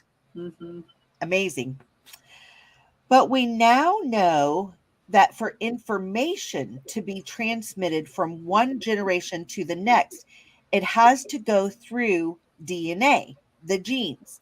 So we think that the Lord is saying through Paul that he has imprinted the law in the DNA of all human beings. That is the first 5 books of the Bible. Wow. Why are we looking at the physical in a Bible study regarding the calling of Ephraim back to Haaretz? Haaretz means the land, right? So why they're asking themselves these questions. Why are we looking at the physical? It's exactly what you and I are doing, Lee. We're looking at the physical on how Yah is calling us back together, right? When yahuah gives the promise to Abraham of his numerous descendants, Abraham, like many of us, spiritualized the promise, like if it was not a physical promise. He asked yahuah if it is through his servant Eliezer of Damascus that Abraham would have his progeny. And yahuah immediately corrects Abraham, stating that his promise is a physical one. In Genesis 15:4-6, and behold, the word of the Lord came to him, saying, this one shall not be your heir, but one who will come from your own body shall be your heir. Then he brought him outside and said, "Look now toward heaven and count the stars if you're able to number them." And he said to him, "So shall your descendants be." And he believed in the Lord, and he accounted it to him for righteousness. We do the same. Many think that the Christians are only spiritually descendants of the house of Ephraim and cannot see that many are actually physical descendants, even if by one drop of DNA. Let's review DNA to see if we can understand how the Lord may have imprinted his sacred word in our genes and how the Christians may remember that they are Israelites or Ephraimites in the physical realm. DNA is a book of instructions on the way that person's going to look and function. So this is exactly what you were saying. We're getting the double witness for yours too. Yeah. This book has a 4-letter alphabet: adenine A, thymine T, guanine G, cytosine C. These 4 letters exclusively pair the A with the T only and the G with the C only.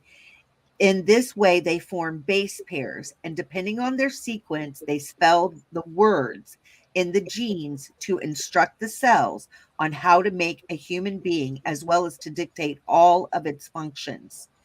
We call this book the Human Genome and contains about 3 billion base pairs of DNA in 46 chromosomes, 22 autosome pairs, plus 2 sex chromosomes. All right. So the DNA structure, genes are pockets of DNA that make up the chromosomes in the nucleus of all cells. They store the information necessary for each cell to develop into the specialized cell it should be: bone, muscle, brain, eye, skin, etc. Even though the cell has all the chromosomes and genes, each cell does not become a full human being. This is because the genes are turned off, those that are not necessary for that cell. For example, the genes in the neurons only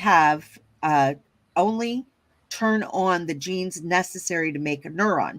The genes that determine the muscle cells or skin cells are turned off in the neuron, even though the neuron contains all the information to make any cell in the body.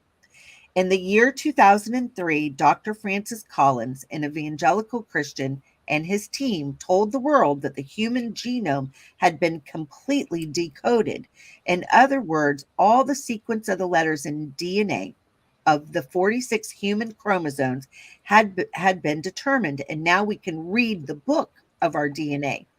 So using sophisticated machines such as the new Affymetrix genome-wide human SNP array 6.0, we can read the book of DNA of each one of us and check more than 1.8 million markers for genetic variation. Genes for memory had been identified using this machine in human chromosome number 5 and number 20, for example. We've not been able to find acquired memory genes that can pass the information of our ancestors to the next generation. But this is a relatively new science and continues to grow the information available as time passes by. Is there a case in nature where the information or memory of one generation has been passed down to the next and the next without those generations remembering the memory, and then all of a suddenly comes a 4th generation that can remember? This is a really interesting study. Witness number 1. Yahuah gave us the monarch butterfly migration as an example in nature that displays this specific question of genetic memory. This is how it goes. First, we've got the monarch butterfly goes through 4 stages of development. We've got the egg that then goes to the caterpillar, that then goes to the pupa, that then goes to the butterfly. We've got it right here. Which is the same as the 4 stages that we talked about with from conception to birth. It is, isn't it? Isn't that Yes, interesting? Yes. Okay. So it says it has 4 generations in 1 year. And this is how it works. In March or April, the first generation lives 2 to 6 weeks. The butterfly mates, lays eggs, and dies in the same area where it was born. It never migrates. Okay. In May to June, the second generation lives 2 to 6 weeks. The butterfly mates, lays eggs, and dies in the same area it was born. It never migrates. July to August, the third generation lives 2 to 6 weeks. The butterfly mates, lays eggs, and dies in the same area it was born. It never migrates. From September to March, something happens, and this fourth generation lives 6 to 8 months. As soon as the butterfly feels that it is fall, it does not mate. Instead, it migrates south to Mexico, to the same area that its great-great-grandparents went 4 generations ago. This butterfly can remember the way to this wintering place in Mexico, even though the parents, grandparents, and great-grandparents never made the journey. But the genes that guide the fourth generation on her migration to the same trees in Mexico were passed down to her in a dormant state for 4 generations. And then as soon as the fall comes, the position of the sun in the sky awakens about 40 dormant genes of her DNA, turns on the GPS in her brain, and guided by the antennas with the relative position of the sun in the sky, and they migrate to the place where they will sleep for a few months, since they cannot survive the winter place of their original birthplace, which is North America. So in February, the dormant butterflies in the trees of Mexico wake up and mate. Then they start their way back to the USA, to the same places where they were born. They lay eggs, and by March, the cycle of the 4 generations of the monarch butterfly starts again.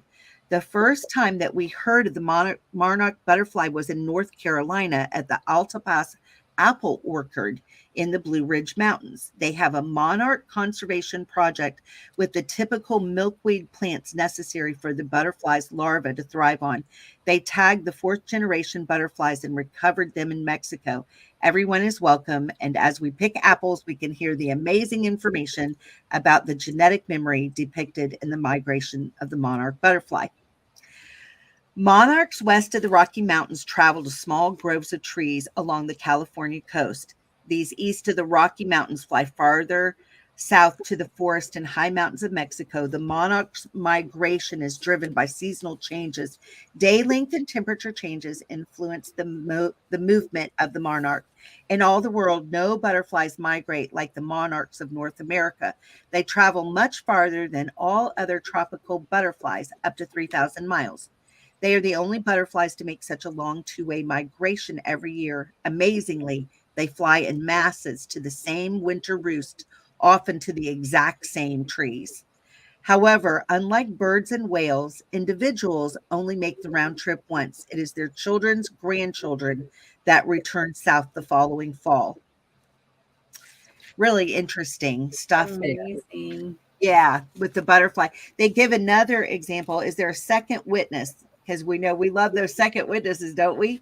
Is there a second witness that the Lord has left for us in nature that acquired memory may be inherited? In 2009, Dr. Larry Fig and his team of researchers at Tufts University School of Medicine in Boston, Massachusetts, conducted a set of experiments on mice and memory. This research demonstrates the effects of a mother's environment on the learning and memory of her offspring. The experiment showed that acquired memory in the mom mice can be transmitted to her offspring. In another note, when people experience memories of having lived that moment in the past, sometimes they are confused and they call it deja vu, right? Or the Hindus call it reincarnation. So deja vu is believed to be an example of familiarity-based recognition. During deja vu, we are convinced that we recognize the situation, but we're not sure why. Maybe it was a genetic memory passed from our ancestor that was awakened when we visited that place or smelled a certain smell, a perfume. Okay. The Hindus sometimes remember something that happened in another life. This is how they view it. So they think they have lived before and now they just reincarnated. Again, it could be that the memory is a genetic one of their ancestors, passed down in a dormant state and awakened in this generation. So, in conclusion, after so many generations of the 10 northern tribes scattered throughout the world and without remembering who they are, one generation may come where these memories stored in the genes of the cells of the brain that had been turned off for many generations then will be turned back on. They may hear the word of God and become biblical Christians. They might remember who they are. They might return to Haaretz. The trigger that the Lord uses to turn on that genetic memory is usually the word of God, the voice of Yeshua. But other times, the trigger for that ancient memory may be the Torah, the land of Israel, the love for the Jewish people, the Hebrew language, the shofar, the music, the dances, the feast of the Lord, or even Shabbat. Deuteronomy 29:29 says, the secret things belong to the Lord our God, but those things which are revealed belong to us and to our children forever, that we may do all the words of this law. And then it's signed Shalom, Bahashem, Yeshua, Alex Perdama, MD, and Georgiana Khan Perdama, MD. I thought that was really interesting. That is so interesting. And while you were talking, several things came to mind. First, like our generational curses. I've told you before that I've done I wasn't raised by my birth father. I knew absolutely nothing. I didn't even know his name or what he looked like until I was much older in life, because there was such a hurt, a wound with my mother and within my family of that whole situation. So he's passed about 5 years ago, and I never was able to find out anything about his family. So I searched into it, and it was amazing to find the same hardships he had lived through. I could follow it back 4 or 5 generations, the same scenario repeating itself over and over and over through that life. Wow. And just like the memory of the butterflies, skipping so many generations, and then knowing where to go, that internal GPS turning on so that she knew where she needed to go so that she could survive, so that the next generations could continue. Yeah. I see that kind of like what Yah downloaded with you, because what we're doing isn't just explaining the tribes and the body systems. We're gathering them back together as we're going through each of the body systems. We're creating again that solid, the whole tabernacle, not only just the tribes, but we're putting the body systems back together, lining them up one after another so that they are being gathered back together within this study. Like, it's so much more epic than we're just this tribe, it correlates with this body system. No. It's not just that. We're putting that body of Yahusha back together. We're putting it back together as we're going through these. And I just find that amazing, because there is a genetic memory. I know you have it. I know each of us have it. I've always wanted to go and live in Israel. I've always been drawn to the stories, to the word, to the culture. It's always felt like a pull for me, like from little bitty up. And it's simply because we have Yahusha, we have Yahweh in our DNA, and that's where he was. That's where his memories are. So, of course, those that are digging into the word, we're going to feel that draw and that love for that land, right? Yeah. He loved it. He walked there. His feet touched the ground physically there. So just like you said, that DNA within us, that's him, is within us. That's going to make us, because I've had people be like, why do you want to go there? There's wars, you would die, like you'd be shot, and it's like, I'm not even thinking about that. Exactly. That it reminds me of something that happened in my life.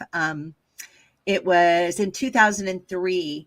I went on a trip to Panama, and we were teaching in Panama, and I was invited to teach on the tribes, and it was just a very interesting trip, and while we were there, I happened to go into a Judaic shop.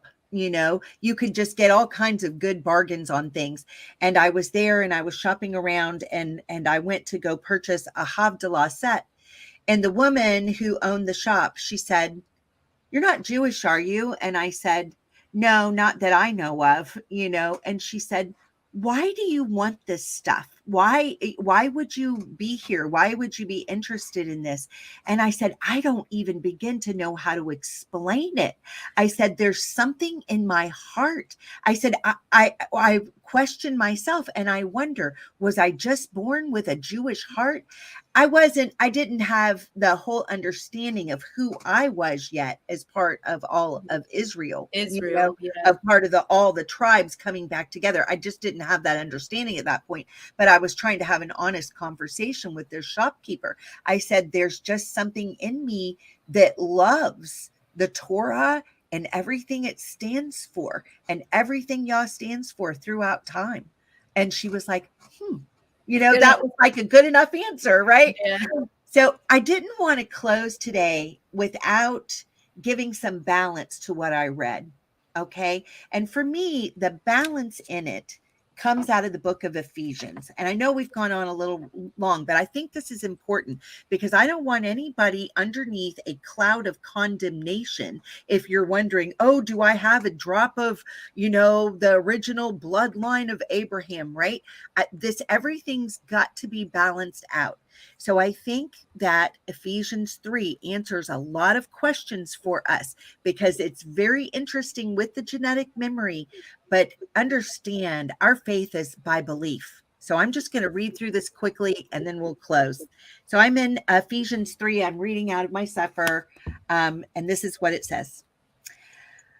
"For this cause I, Paul, the prisoner of Yahusha HaMashiach, for you other nations, if you have heard of the stewardship of the grace of Yahuah, which is given me to youward, how that by revelation he made known unto me the mystery, as I wrote afore in a few words, whereby when you read, you may understand my knowledge in the mystery of Mashiach, which in other ages was not made known unto the sons of men, as it is now revealed unto his holy apostles and prophets by the Ruach." So right there, we understand that there are things that are revealed by the Ruach, the breath of Yah. This was our gift from our bridegroom, Yahusha. He promised us this gift and gave it to us on Shavuot, right? All right, so Ephesians 3, picking up in 6, "that the other nations should be fellow heirs and of the same body and partakers of his promise in Yahusha HaMashiach by the Besorah," by the good news, "whereof I was made a minister according to the gift of grace of Yahuah given unto me by the effectual working of his power. Unto me, who am less than the least of all Kodashim, is this grace given, that I should preach among the other nations the unsearchable riches of Mashiach, and to make all men see what is the fellowship of the mystery, which from the beginning of the world has been hid in Yahuah, who created all things by Yahusha HaMashiach, to the intent that now unto the principalities and powers in heavenly places might be known by the called out assembly the manifold wisdom of Yahuah, according to the eternal purpose which he purposed in Mashiach Yahusha our Adonai, in whom we have boldness and access with confidence by belief in him. Wherefore I desire that you faint not at my tribulations for you." You know what? Yes, I am reading in the right place. Okay. Which I desire that you faint not at my tribulations for you, which is your glory. For this cause I bow my knees unto the Father of our Adonai Yahusha HaMashiach, of whom the whole family in heaven and earth is named. Okay, whole family, right? That he would grant you, according to the riches of his glory, to be strengthened with might by his ruach in the inner man, that Mashiach may dwell in your hearts by belief. This is the key. That ye, being rooted and grounded in love, may be able to comprehend with all the Kodashim what is the breadth and length and depth and height, and to know the love of Mashiach, which passes knowledge, that ye might be filled with all the fullness of yahuah. Now unto him that is able to do exceedingly abundantly above all that we ask or think, according to the power that works in us, unto him be the glory and the called out assembly by Mashiach Yahusha throughout all ages, world without end. Amen. It's so funny. I think that there was something else on my mind, but I think that that was what y'all wanted me to actually read. So funny. It fit. It was wonderful. Yeah, Absolutely. yeah. That is funny because I'm looking to see. It was Galatians 3 that he had given me this morning, and I switched it in my brain and read Ephesians 3, which was very interesting, but it was Galatians 3.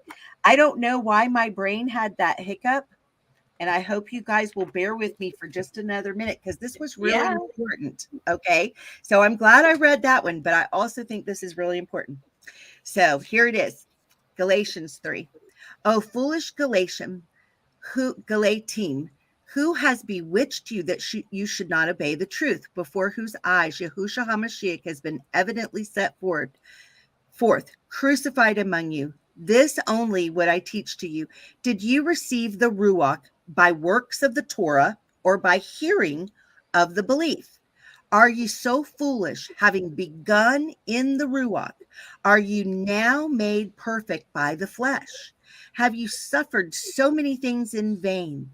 If it be yet in vain, he therefore that ministers to you in the Ruach and works miracles among you, does he do it by the works of the Torah or by hearing in belief? Even as Abraham believed yahuah, and it was accounted to him for righteousness, know ye therefore that they which trust in belief, the same are the children of Abraham. This is it. Don't let anybody tell you that your bloodline's not good enough. Right. Ever. That is not scriptural. Mm-mm. Right? And the scripture, foreseeing that Elohim would justify the heathen through belief, he justifies the heathen through belief, right? Preach before the Beserah unto Abraham, saying, in you shall all nations be blessed, so that they which be of belief are blessed with believing Abraham. For those who rely on the Torah of works are under a curse. Wow. Yeah. For they are written for the accursed. And this is a quote out of Deuteronomy 27:26. All who do not continue in all the writings in the Sefer of the Torah to do them. Right? If that's going to be, you better do it perfectly if that's what you're counting on, and no one can. Right? But that no man is justified by the Torah in the sight of Yahweh, it is evident, for we are told in Habakkuk 2:4, the just shall live by belief. And the Torah is not of belief, but the man that does them shall live in them. Mashiach has redeemed us from the curse of the Torah, being made a curse for us. For it is written, cursed is everyone that hangs on a tree. And that's from Deuteronomy 21:23. that the blessing of Abraham might come on the other nations through Yahusha HaMashiach, that we might receive the promise of the Ruach through belief. Brethren, I speak after the manner of men, though it be but a man's covenant, yet if it be confirmed, no man disannuls or adds thereto. Now to Abraham and his seed were the promises made. He says not, and to seeds, right? This is so important. This is so important to understand this, because it says, this is in verse 16, now to Abraham and to his seed, singular, were the promises made. He says not, into your seeds, plural, as of many, but as of one, and to your seed, which is Mashiach, right? And this I say, that the covenant that was confirmed before of yahuah in Mashiach, the Torah, which was 430 years after, right? Right. 430 years after Abraham was the Torah given by Moshe. Okay, this is what Paul's pointing out. All right, so the Torah, which was 430 years after, cannot disannul, that it should make the promise of no effect. For if the inheritance is by the Torah, it is no more of promise, but Elohim gave it to Abraham by promise. Why then the Torah? Grace was added because of the transgression, that the seed should come to the promise through Elohim in the hands of a mediator. Now a mediator is not of one, but yahuah is one. Is the Torah then against the promises of yahuah? Never. For if there had been a Torah given which could have given life, truly justification should have been by the Torah. But the scripture has concluded that all are under sin, that the promise by belief in Yahusha HaMashiach might be given to them that believe. But before belief came, we were guarded by the Torah in common subjection to the belief which should afterwards be revealed. Wherefore the Torah was our tutor to bring us unto Mashiach. The Torah was the teacher that pointed the way to Mashiach. This is what we've got to understand, right? That we might be justified by our belief. But after that belief has come, we are no longer under tutors, for ye are all the children of yahuah by belief in Mashiach yahusha. For as many as you as have been immersed, right? Baptized, immersed into Mashiach, have put on Mashiach. There is neither Yahudi nor Yavini. Okay, there's neither the Jews and the Gentiles. This is done, right? There is neither bond nor free, right? Done. There is neither male nor female. Done. And this is concerning our spiritual inheritance, our spiritual authority, right? For ye are all one in Yahusha HaMashiach, one body, right? That's what we were just reading. And if you belong to Mashiach, then you're Abraham's seed and heirs according to the promise. Hallelujah. Hallelujah. I just didn't want to end without that. I'm glad you did. That was amazing.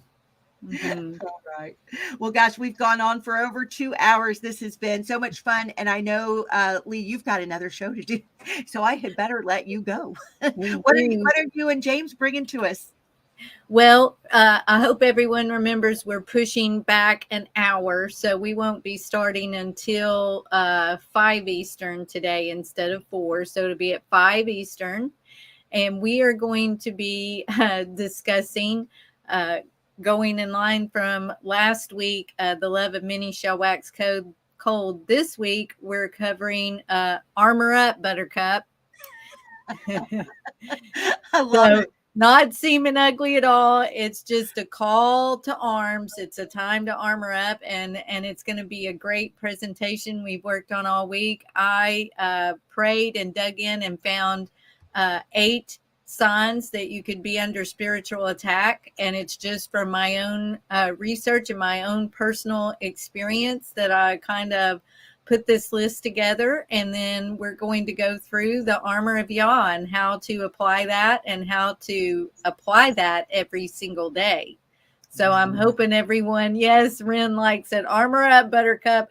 I feel like there's a shirt there. I'm going to have to work on that. I know Zach has just Buckle Up on his shirt on the Zach Bauer show. That's one of his shirts, but I like the Armor Up, Buttercup. My mom always would say, Buckle Up, Buttercup. So it's along those lines. Except I'm praying that you'll join us if you have any kind of need for, and we all do have need to be able to wear that armor of Yah. Times are tough.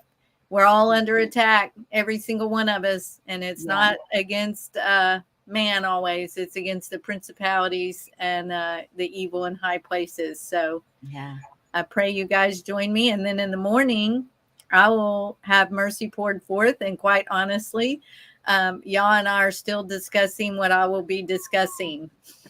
That sounds great. Yeah, no, I'm looking forward to yours and James' presentation. Boy, is that needed. We have to be prepared for absolutely whatever comes down the pike, and we're working on that spiritual preparedness here at Heart of the Tribe. So I'm really glad y'all are bringing that forward. That sounds great. Awesome. All right. Well, thank you, Lee. Thank you for being here with me week after week. It's always interesting. I really enjoy it. I love it too. Good. And thank you, everyone who was able to join us live, and those that will watch later. May Yahweh bless you and keep you. May make his face shine upon you. May he lift up his countenance upon you and give you of his shalom. And thank you for being with us. We'll see you later. Bye-bye. Their journey began in Yasharel, but they were scattered across the face of the earth, each one with its own beats, and each one with its own rhythm. As the dry bones are being revived, the beat begins again at the heart of the tribe.